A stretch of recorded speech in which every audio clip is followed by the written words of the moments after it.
Today's going to be about getting in there and trying to understand what's the best way that we can bring the best lenses to our real estate jobs.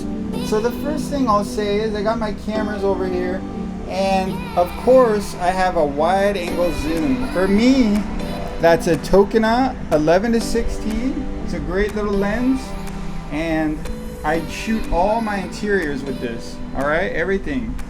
But the problem is when I get on the outside of the house, and one of the main points of this video is when you get, what really causes wide angle distortion is when you get too close to a subject.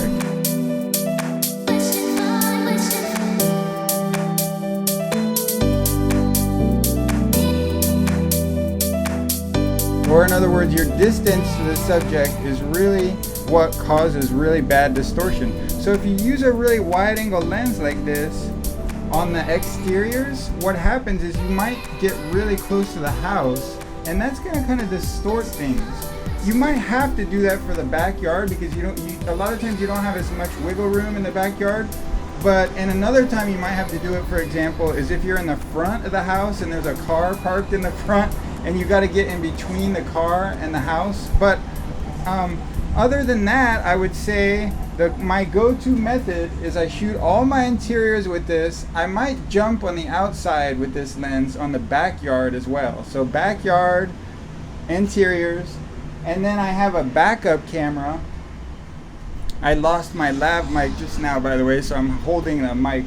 But I have a backup camera. Everyone has to have a backup camera, right? And what I have on there is the 18-35 Sigma lens. And this is the lens as far as it goes for exteriors. Like when you have a little wiggle room and you can sort of cross the street and shoot the exteriors from the outside. And the thing is, and this sort of relates to some of you might have seen the blog on pricing last night. I can go ahead and go outside and get details with this lens too. It goes down to 1.8. So I think that's the perfect combo. Having that wide angle lens and to do your interiors, maybe the backyard, having your backup camera, just grabbing that backup camera and running outside and getting shots of the exterior. And remember, now you're not right up against the house where it's right there with a super wide angle lens, right? Like a 11 millimeter or something. You're across the street, maybe you're at 30 or 35 millimeters, maybe 28, 25, whatever it happens to be. You're at a really nice focal length.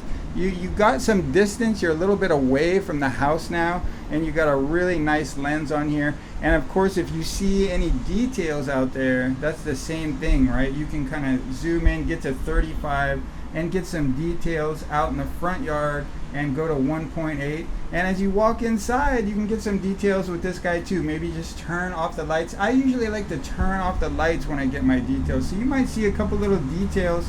So I think that's the perfect way to shoot real estate. Go ahead and grab that.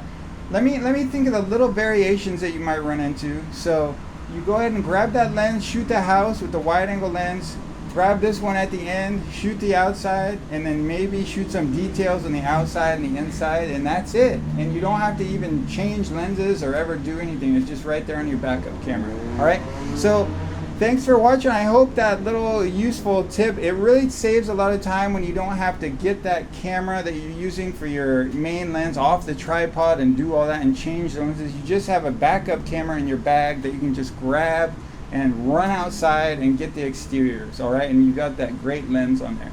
So I hope that helps you out. See you guys for the next one.